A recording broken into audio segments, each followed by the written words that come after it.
Ancient Greece's impossible machine. What if I told you that more than 2,000 years ago, someone built a machine so advanced, modern scientists still argue whether it should even exist?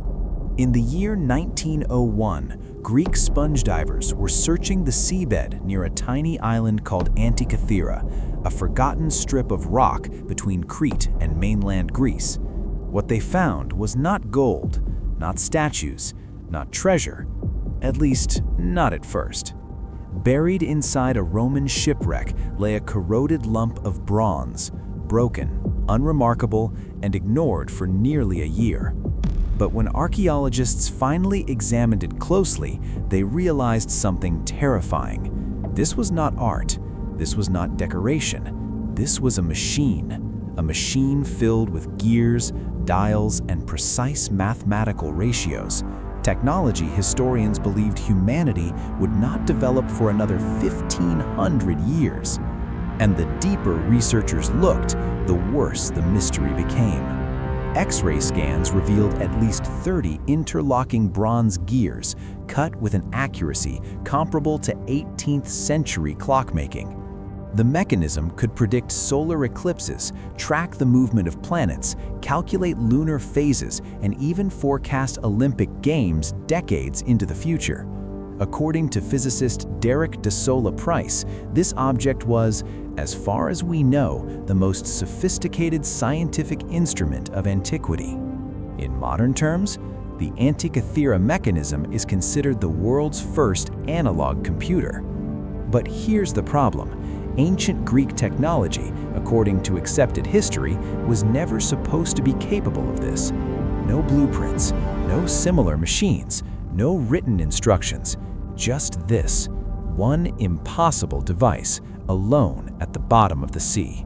The ship carrying the mechanism sank sometime around 60 to 70 BCE, likely transporting luxury goods from Greece to Rome. Statues of gods, jewelry, coins, but only one object defied explanation. Historians asked a chilling question. If this machine existed, where are the others? Technology does not appear once and vanish, unless something interrupted its survival. Scholars traced the machine's design back to Rhodes, a major center of ancient science, specifically to the work of Hipparchus, one of history's greatest astronomers. Hipparchus accurately calculated the length of the year, the precession of the equinoxes, the irregular motion of the moon, all calculations embedded inside the Antikythera Mechanism. Later writings by Cicero, a Roman philosopher, mentioned machines built by Archimedes, devices that modeled the heavens mechanically. But here's the disturbing part. None of these machines survived. Libraries burned, workshops vanished, knowledge fragmented, and after the Roman conquest, advanced Greek engineering quietly disappeared from history. The gears that defy time. Modern engineers reconstructed the mechanism digitally. They discovered gear ratios accurate to 1 part in tens of thousands. Even more unsettling, one gear system models the Metonic cycle, a 19-year lunar calendar still used today.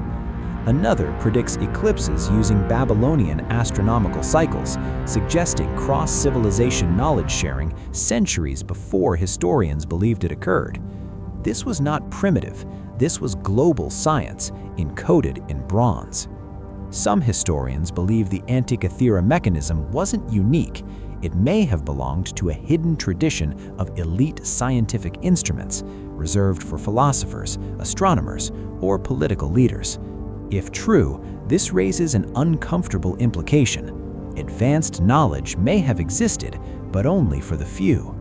When empires collapsed, when libraries were destroyed, when scholars were silenced, that knowledge died with them, not because it was impossible, but because it was fragile. Tiny Greek inscriptions cover the mechanism's surfaces, barely visible to the naked eye.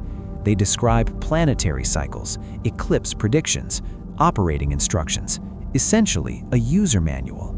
This was not experimental. This machine was meant to be used, which means someone relied on it, trusted it, depended on it. Only about 1/3 of the Antikythera Mechanism has been recovered. The rest?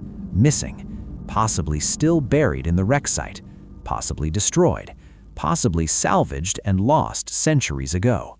Modern dives continue to recover artifacts, but never another mechanism. And that raises another question. If this was a prototype, why was it so perfect? Some scholars argue the mechanism represents the peak of Greek mechanical genius and inevitability of centuries of astronomy and mathematics. Others disagree. They argue the mechanism appears too sudden, too advanced, too complete, a technological outlier, something that doesn't fit linear progress. As one historian put it, it's like finding a jet engine in a medieval castle. No documents describe how the gears were cut, no workshops have been found, no apprentice traditions recorded. The knowledge chain is broken, and when technology has no ancestors, it becomes something else entirely, an anomaly or a survivor. If ancient Greeks could build a machine capable of predicting the heavens, what else did they know? What calculations were lost?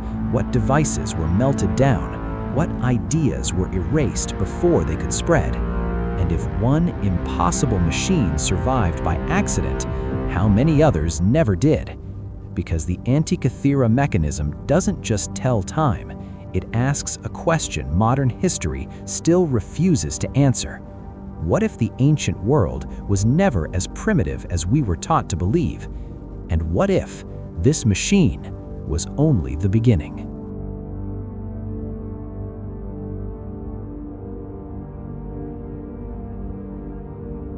This is the Chrono-Mist Secret. Secrets buried in time. Like the video, subscribe for the truth.